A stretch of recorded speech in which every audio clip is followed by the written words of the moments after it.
Morning students. In the last class, I was teaching you the first chapter from Honeydew textbook of 8th standard, that is, the best Christmas present in the world. Till now, we have learnt that the author, Michael, has bought a table or a roll-top desk from a junk shop from Bridport. It contained lot of drawers, out of which one particular drawer had a secret drawer in which Michael found a black tin box in which he found Jim's letter, which was received on January 25th, 1915. This letter was written by Jim to her wife, Connie Mackerson. In his letter, he mentions to his wife that on the Christmas day, something spectacular happened.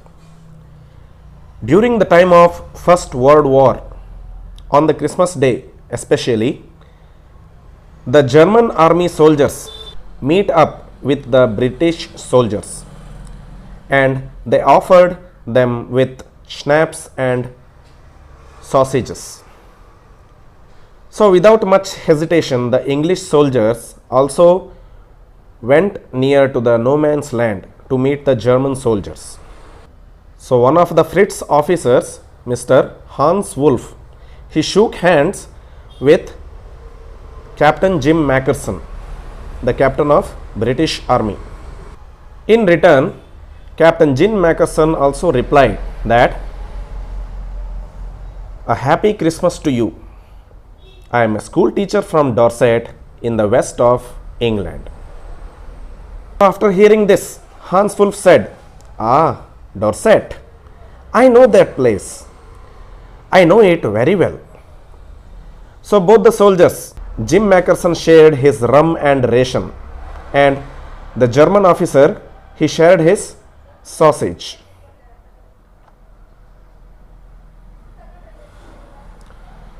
Both of them talked for a long time, and it appeared as if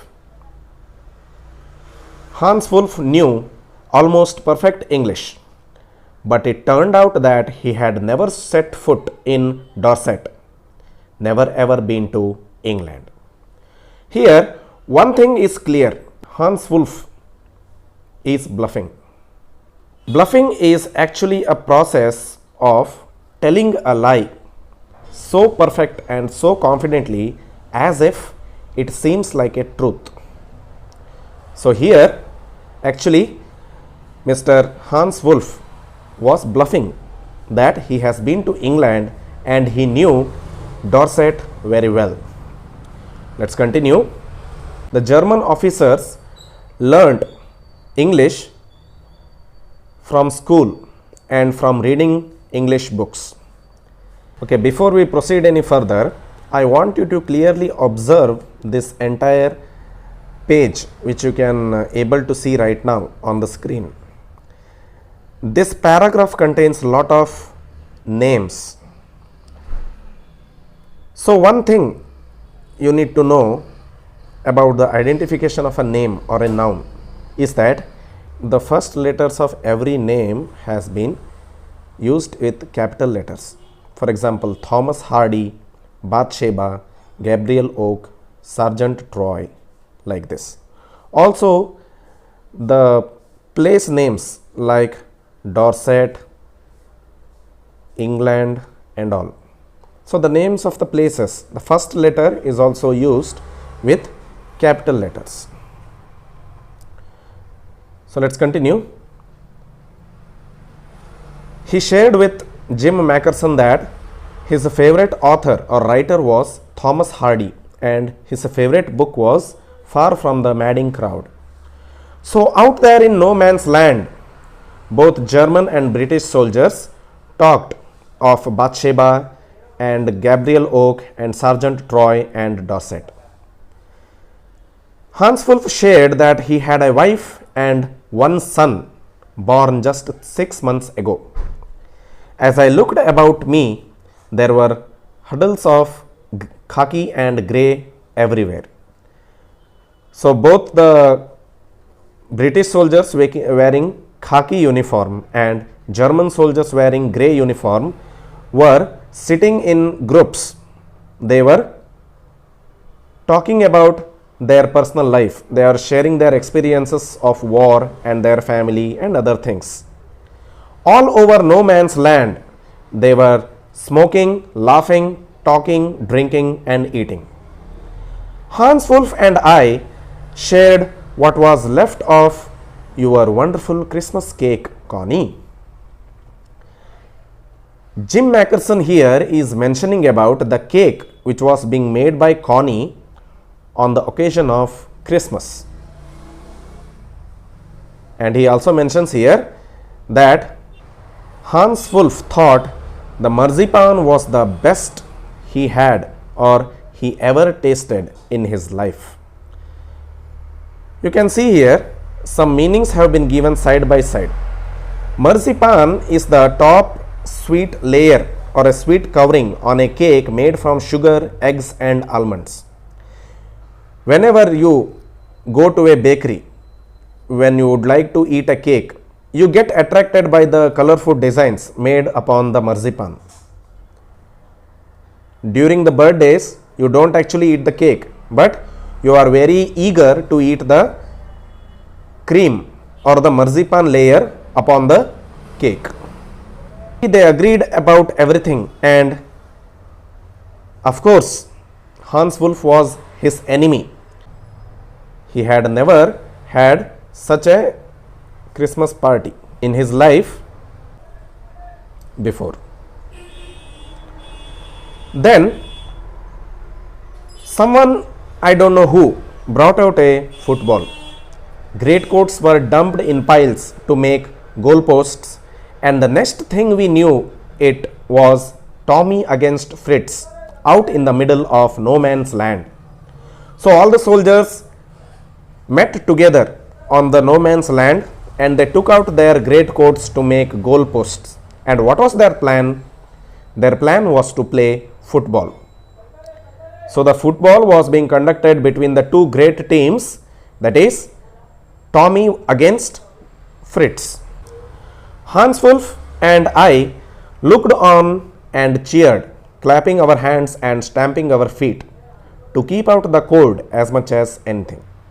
As I mentioned in the previous class, right now during the war, it was winter, that is the Christmas occasion. So all the environment has been covered with cold and frost. So from keeping themselves out from the cold, the soldiers, both Hans Wolf and Jim Mackerson, were stamping their feet continuously to keep themselves warm. There was a moment when I noticed our breaths mingling in the air between us. He saw it too and smiled. So some thought came to Hans Wolf's mind and he started. Jim Mackerson, he thought for a while and continued. I think this is how we should resolve this war. A football match. What a wonderful idea. Who wants war?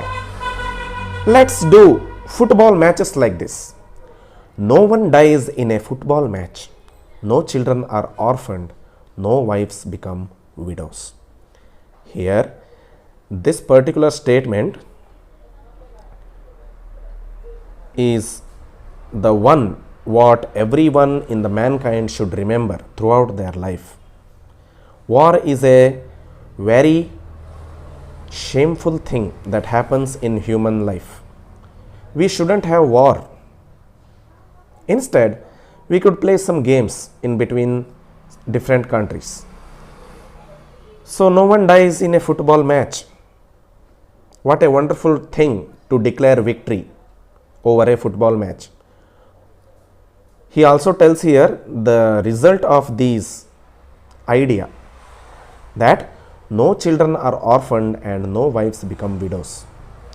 During the World War time, many people died and the wives, they had no support to take care of their family because their husbands were killed in the war and the children were being orphaned. Here, You need to remember one thing, that the sport cricket is actually the national sport of British. So Jim Mackerson started, I would prefer cricket. And he continued, then we Tommies could be sure of winning probably. So being British soldiers, they had a lot of experience in playing cricket. So if it was a match between the Tommies and Fritz, the match of cricket, then the possibility of winning of the Tommies would be greater. We laughed at this particular statement and together we watched the game.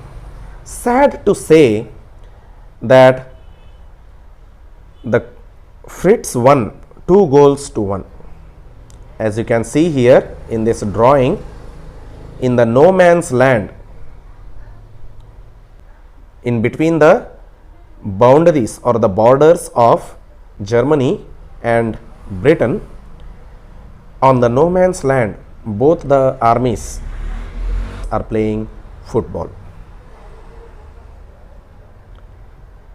So he is sadly telling to his wife that Fritz won because the Germans scored 2 goals, whereas the English army was able to score only 1 goal.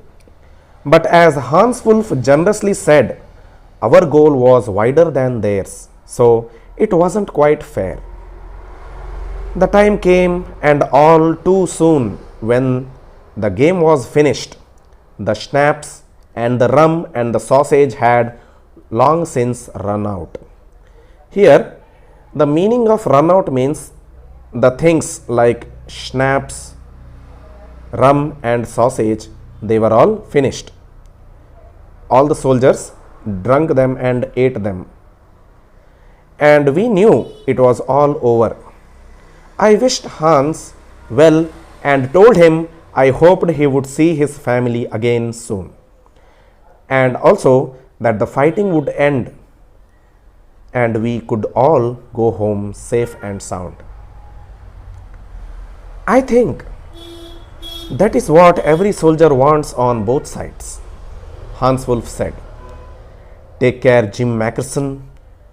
He continued, I shall never forget this moment, nor you. Everything happened today.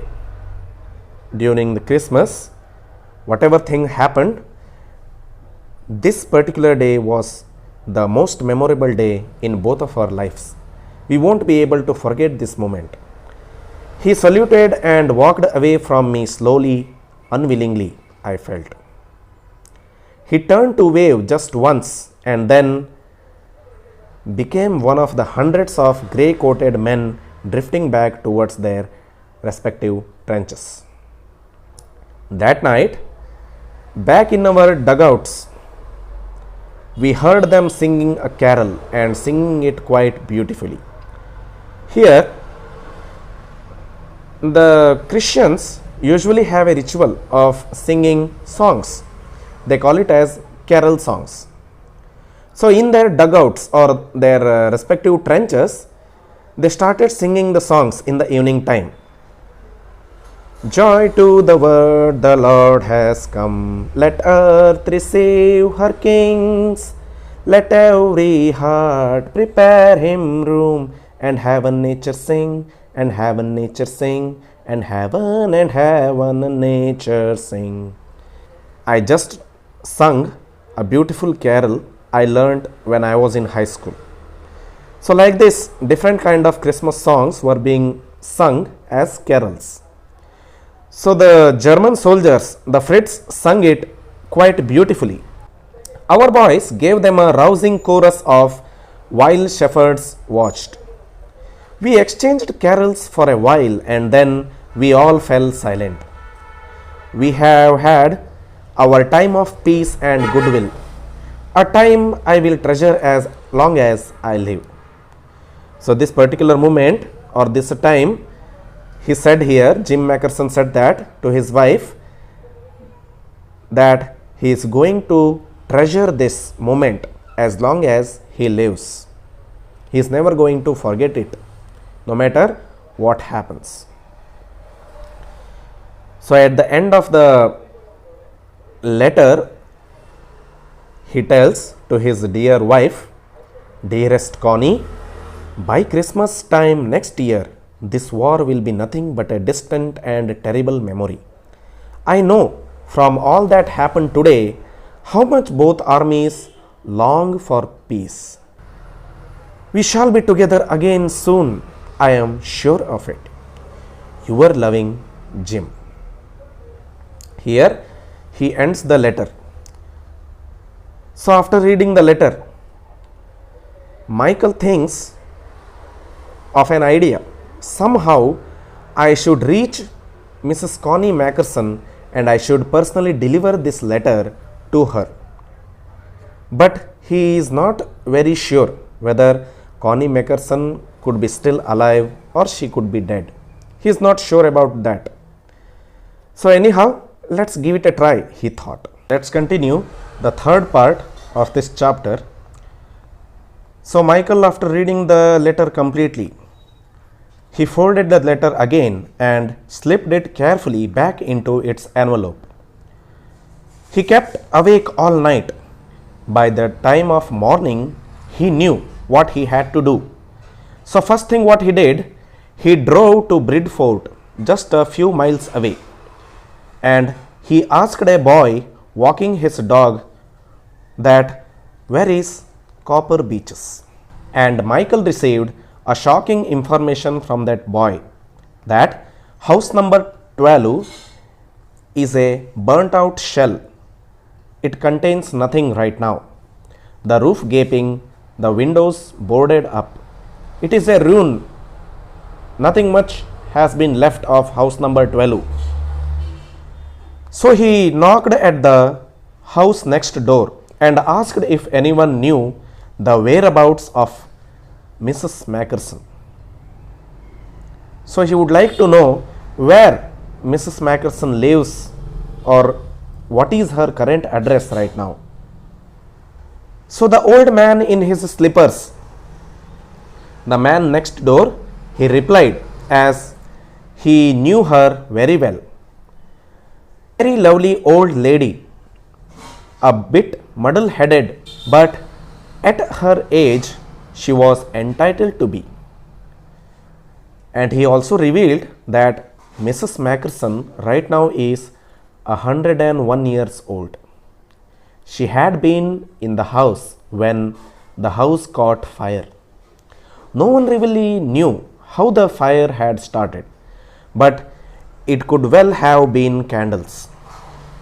So the old lady used candles rather than using electricity because she always thought electricity was too expensive. The firemen had got her out just in time. She was very near to her death, but somehow the firemen rescued her, and right now she is in a nursing home. And the old man also told the address of that nursing home, that is Burlington House on the Dorchester Road on the other side of town.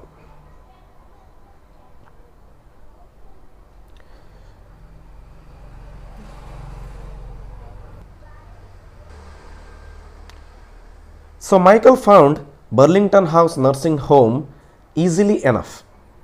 There were paper chains up in the hallway and a lighted Christmas tree stood in the corner with a lopsided angel on the top.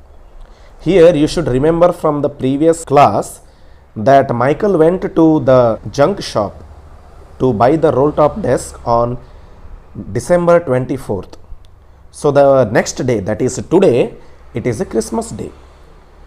So in the nursing home there was a Christmas tree well decorated, and on top of it there was a lopsided angel. So Michael said, he introduced himself to the staff of that nursing home, that I was a friend, came to visit Mrs. Mackerson to bring her a Christmas present. Michael was able to see through into the dining room where everyone was wearing a paper hat and singing Christmas songs. The matron or the head nurse had a hat wearing upon her head too, and she seemed very happy to see me. She even offered me a mince pie. Mince pie is actually a kind of cake what people eat on the occasion of Christmas. So the matron, she walked me along the corridor and she continued, Mrs. Mackerson is not in with the others. She continued, she is rather confused today. So we thought it best if she had a good rest. She has no family, you know. No one visits her. So I am sure she will be only too pleased to see you. She took me into a conservatory with wicker chairs and potted plants all around and left me. The old lady was sitting in a wheelchair, her hands folded in her lap. She had silver white hair pinned into a wispy bun. You can see here in this drawing the beautiful man in blue colored suit. He is Michael, and he has brought that black tin box containing the letter to the old lady, that is Mrs. Jim Mackerson or Connie Mackerson. She was gazing out at the garden. So Michael introduced from the back, hello. So the old lady, she turned and looked up at Michael vacantly. Happy Christmas, Connie. I found this. I think it's yours. As I was speaking, her eyes never left my face. I opened the tin box and gave it to her. That was the moment her eyes lit up with recognition and her face became suffused with a sudden glow of happiness. I explained about the desk, about how I had found it, but I don't think she was listening. For a while, she said nothing, but stroked the letter tenderly with her fingertips. Suddenly, she reached out and took my hand. Her eyes were filled with tears, and she started. You told me you would come home by Christmas, dearest. And here you are, the best Christmas present in the world. Come closer, Jim. Dear, sit down. This is the end part of the chapter. Michael sat down beside her and Connie kissed his cheek. Connie continued, I read your letter so often, Jim, every day. I wanted to hear your voice in my head. It always made me feel you were with me. And now you are. Now you are back. You can read it to me yourself. Would you do that for me, Jim dear? I just want to hear your voice again. I would love that so much. And then perhaps we will have some tea. And one more important thing, I have done something special for you on the occasion of Christmas. I have made you a nice Christmas cake, the marzipan all around. I know how much you love marzipan. So this concludes the chapter, the best Christmas present in the world. As mentioned before, Mrs. Jim Mackerson right now is 101 years old. Her eyes are not able to clearly see who is in front of her. When Michael came in front of her, she thought as if her husband Jim Mackerson returned from the war. The actual thing what you need to know here is that Jim Mackerson, the soldier, actually never returned to meet her wife Connie. Only his letter was being received by her. He might have died in the war. He never returned. So for a long time, Jim's beloved wife was waiting for his husband's arrival. And this spectacular experience, the author Michael Morpurgo has written in this beautiful chapter.